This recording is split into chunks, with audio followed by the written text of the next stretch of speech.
due to pregnancy and then with the birth of my kid, I stopped working almost 4 years back. और तब से मैं एक freelancer content writer हूँ health care से related चीज़ों के लिए और mostly mother and child care topics पे. Being in UAE or being in India, people always think that if you're working in a hospital, you must be a doctor. That is not true. तो वो क्या है और आप कैसे उन सारी चीज़ों से एड्रेस कर सकते हो अपने इश्यूज और उसमें क्या करियर एस्पेक्ट्स हैं. Not just being a hospital administrator but what else you can do. जब हम बच्चे थे आज से 20-25 साल पहले, तो हम लोगों को कुछ ही करियर्स पता होते थे, specially talking about Indian people, कि इंजीनियरिंग कर लो फिर डॉक्टर बन जाओ. कुछ और जो लोग पैशनेट होते थे वो कोई डांसर्स बन जाते थे और कई लोग थे जो आर्टिस्ट, देन जर्नलिस्ट. और इसके अलावा मेरे बड़े होते होते ही मैंने देखी कि आईटी सेक्टर पे घूम आया और उसके बाद there came trend of people doing MBA in things irrespective. तो trends keep on coming, technology keeps on getting updated all the time. तो धीरे धीरे टेक्निकल एडवांसमेंट्स हुए, इंजीनियरिंग के एस्पेक्ट्स बढ़े, मैनेजमेंट के एस्पेक्ट्स बढ़े. Even hospitals turned out to be places which were not very grim looking then. तो कैसे उनका डेवलपमेंट हुआ to make them look really beautiful. The feel good factor actually entered the health care sector too. And what led to that? Obviously, exposure of people to other countries, other cultures, and anyone would want कि कोई ना कोई अच्छा तरीका अपनी services को देने का होना चाहिए. And majorly the contribution is because of MBA.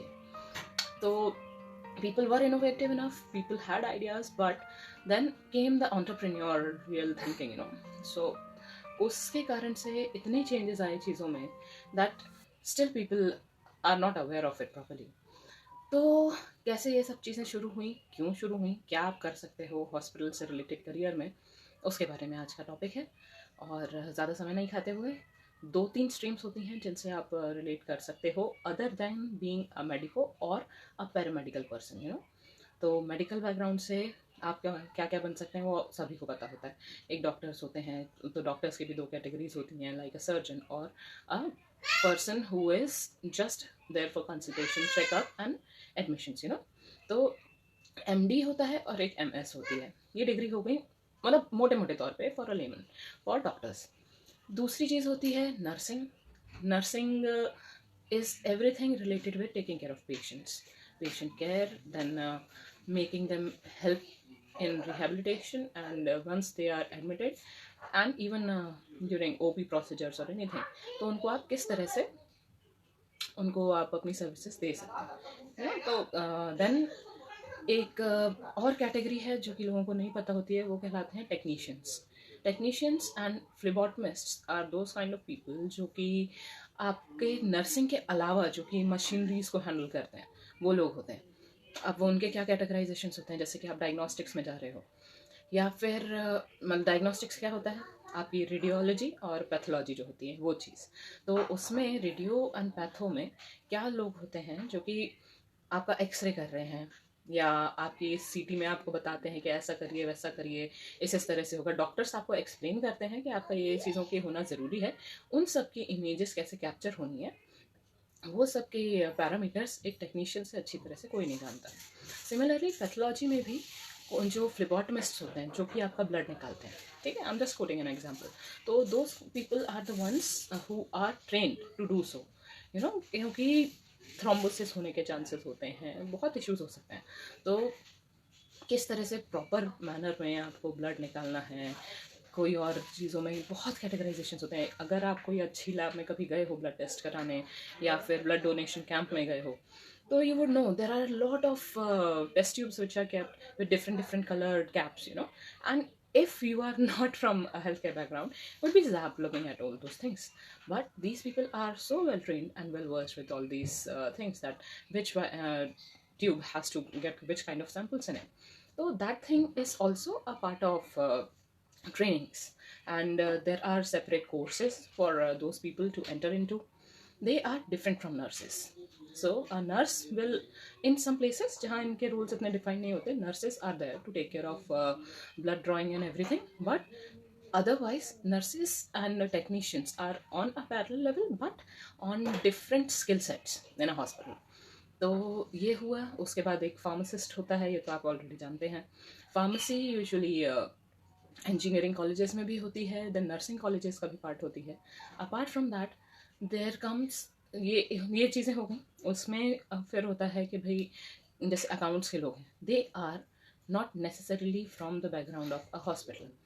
कोई अकाउंट्स का बंदा हो सकता है या फिर फाइनेंस पढ़ते हुए बच्चे भी हो सकते हैं जो कि can start their career as on clerical position. You know, we are not non-medicos, and then people who are already doing MBA, who are already graduate with MBBS degree or dental or this मैं degree का नाम भूल गई हूँ, but Ayurvedic medicine के लोग होते हैं, होम्योपैथिक मेडिसिन के लोग होते हैं. So all such people are also there who when they try to adjust with the life of a medico, but then they start feeling that they are like square pegs in round hole, you know.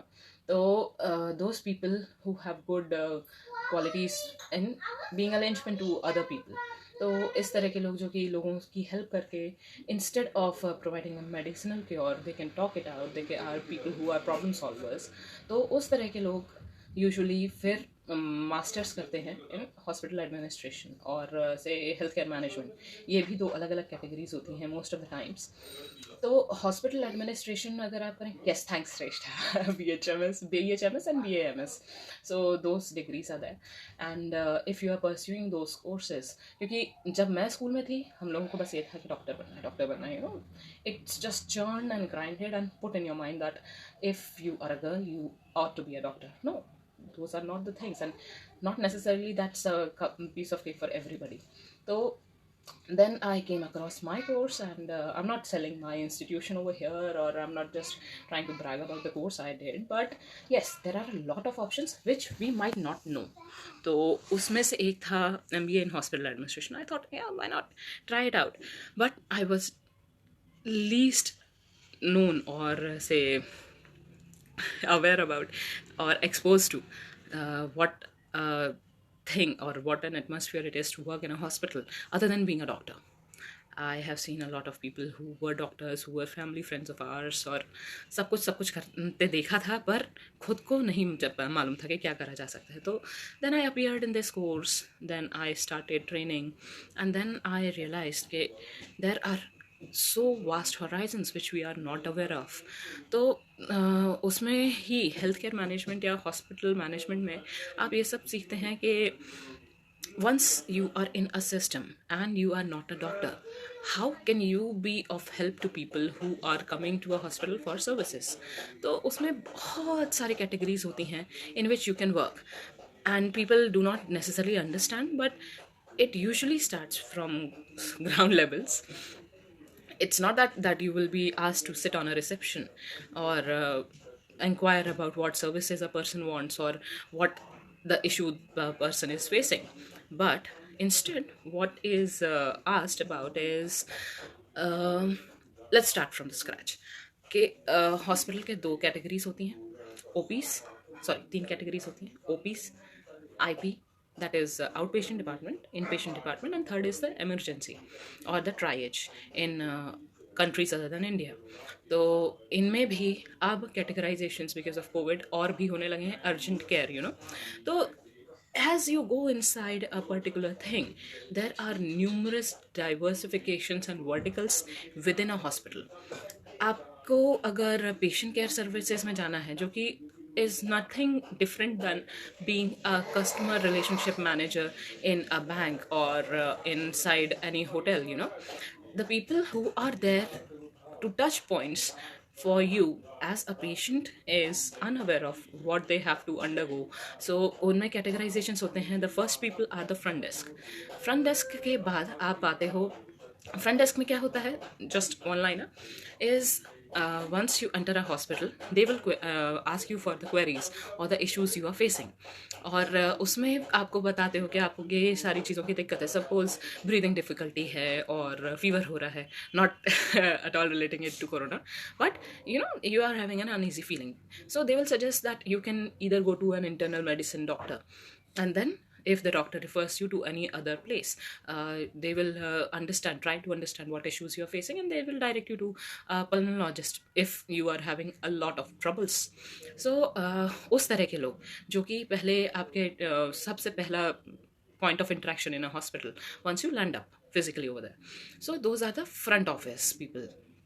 वहाँ पे आप फिर जाते हो, एक billing की line होती है. That is for outpatient people also, and that is for the people who are actually severely ill or are in need of a surgery and they need to get admitted inside a hospital. So that IP billing and OP billing are two other categorizations. उनमें counsellors होते हैं जो आपको explain करते हैं कि आपकी ये सारी दिक्कत है, आपको इन सारे प्रोसीजर्स से अंडरगो करना पड़ेगा, then what are the costings, and then which kind of doctor you should prefer to, and what are the modalities, and then if there is requirement of a family counseling, so those people come by. उसके बाद आते हैं आपके patient coordinators, जो कि आपके second line of people होते हैं जो आपको लेके जाएंगे डॉक्टर्स के पास. They will take you into the interactions with nursing. So nursing in OP or आप ओपी डिपार्टमेंट में रहेंगे, जब मतलब आउट पेशेंट एरिया में रहोगे आप, तो you will not have much interactions with the nursing. But nursing के बिना एक हॉस्पिटल चल ही नहीं सकता. The doctors and all the paramedical staff, उनमें सबसे अगर डॉक्टर के बाद हायरार्की में देखा जाए तो एक नर्सिंग होती है. नर्सिंग डिपार्टमेंट का बहुत बड़ा रोल होता है, और without them actually things can get shattered, तो उस चीज़ पे मैं बाद में आऊँगी. पहले अबाउट नॉन मेडिकल्स. तो वो लोग जाते हैं, जो आपके पेशेंट कोऑर्डिनेटर्स होते हैं, वो आपको लेके जाएंगे in the rooms of doctors. They try to make you as comfortable as you can. आपका ओपी में होगा सारी चीज़ों का interaction, and then once you are leaving. So this is usually the entry level positions which you will find available for you as a patient or patient to the hospital all the time. The people who manage this team are usually on the level of assistant managers and front office, or say assistant manager levels of customer relations or patient services. Then इनके ऊपर होते हैं deputy manager और manager front office, who will also take care of the duty rosters. Then OPDs management is another part of it. तो doctors के room को किस तरह से प्रिपेयर करना, कौन सी चीज़ों की क्या ज़रूरत होती है किसी पर्टिकुलर टाइप ऑफ OPD में. like there are OPDs for eye doctors, that's called as ophthalmology. then dental होता है, then gynec होता है, ऑर्थो के लोग होते हैं. तो हर तरह के डॉक्टर की स्पेशलिटी के लिए अलग अलग तरह के कुछ बेसिक इक्विपमेंट्स जो कि प्रेजेंट होना चाहिए in an OPD, so management of all those things, then interacting with the doctors, that how they are having a feeling, then checking upon the revenue leakages. That is a term which you might be familiar if you have already been working or you are studying a management related role in your college, or you want to appear for all such things. तो उन सारी चीज़ों को manage करने के लिए एक OPD manager कह सकते हैं आप, या फिर छोटा हॉस्पिटल है या छोटा सिर्फ एक ही स्पेशलिटी से रिलेटेड क्लिनिक है, लाइक डेंटल क्लिनिक्स होते हैं, पॉली क्लिनिक्स होते हैं. Poly clinic is something, is the idea is suggest that 2-3 अलग अलग स्पेशलिटी जो कि सिर्फ OPD बेसिस पे चल रही हों, और उसमें छोटे मोटे डायग्नोस्टिक प्रोसीजर्स भी हो रहे होते हैं. तो दैट्स अ पॉली क्लिनिक. तो उन सब चीज़ों का मैनेजर बन जाता है कोई. और कॉस्मेटिक्स जो है आपका, that is also another line of hospitals. And there are spas. So these kind of people who are taking care of every routine activity for the smooth functioning of a center are the managers, and they are taking care of the OPD areas. Then comes a billing manager who takes care of, ये roles कई बार एक hospital के setup में बहुत blur होती हैं इन सारी चीज़ों की. जो भी कहना चाहिए कि एक डिमार्केशन जो होता है, it's not necessarily there, even though it's a place where you feel that it's a brand name. But once you enter inside a hospital, the things are still not as defined as compared to another set of an organization which is totally say profit oriented, you know. So the kind of FMCG goods, FMCG is there. So उसमें एक particular इंसान का job description defined होता है, then क्या करना है सुबह से शाम तक, then how you will be evaluated, everything is defined. In hospitals it is not so. Most of the times, like 70% of the times, it is not defined. So you continuously have to hit the deck running, and you have to be available if you are an operations person. This is part of hospital operations, of course. तो अगर आप operations के part हो OPD से related, तो you have to be available at least during the OPD hours and plus minus 2 hours. क्योंकि हमारी जो इंसानों की टेंडेंसी होती है कि अगर मेरा अपॉइंटमेंट है 8 बजे का, मैं 7 बजे ही पहुंच जाता हूँ, क्योंकि हॉस्पिटल में तो देर लगती है हर चीज़ में. तो these are the kind of categories on which you can focus upon being in OPD area. Billing का मैं बताने जाऊँगी, पर वो अगले लाइव सेशन में, या फिर जिस किसी भी दिन मुझे फिर से टाइम मिलता है बिना शोर शराबे के. फिर उसके बाद आते हैं आपके फ्लोर कोऑर्डिनेटर्स होते हैं, या फ्लोर मैनेजर्स, या कह लीजिए clinical coordinators. Those are the people who might not be medicals. तो जैसे मैंने ऑलरेडी काम किया हुआ है इन सब चीज़ों में, एंड उस जगह पर it was not required that you should be a person from a medical और a paramedical background. So I got a chance to work over there. उनका काम ये होता है कि आप डॉक्टर्स, नर्सिंग और डायग्नोस्टिक्स से कोऑर्डिनेट करते हो कि एक पर्सन है, suppose I will just give you an example, that a person who is ready for a surgery the next day. So what all things you are supposed to do? So you will check the inpatient files, you will check all the vitals of the patient, whether they are being recorded or not. You are keep this in mind that you are not a duty doctor or anything, but you are expected to know the medical terminologies that you will learn with your experience. You will ask people. Nobody shies away from telling or helping you out, especially in a hospital. So आप जाओ, पूछो कि भाई vitals क्या होते हैं. You know, किसी को नहीं पता होता है. ज़रूरी नहीं है कि सबको पता हो कि वाइटल्स किस चीज़ को कहते हैं. तो vitals are nothing but temperature, then your breathing rate, and your अब कोविड के टाइम से ये कि आपका ऑक्सीजन सेचुरेशन कितना है, और BP, such things. And in the I might be missing out at one or two thing over here. और उसके बाद ये रहेगा कि भाई डॉक्टर्स के राउंड्स हो रहे हैं कि नहीं हो रहे हैं, नर्सिंग ने सारे टाइम पे चेक किया कि नहीं. There are some medicine which a person needs on a regular basis once they are admitted for a surgery और मेडिकल मैनेजमेंट.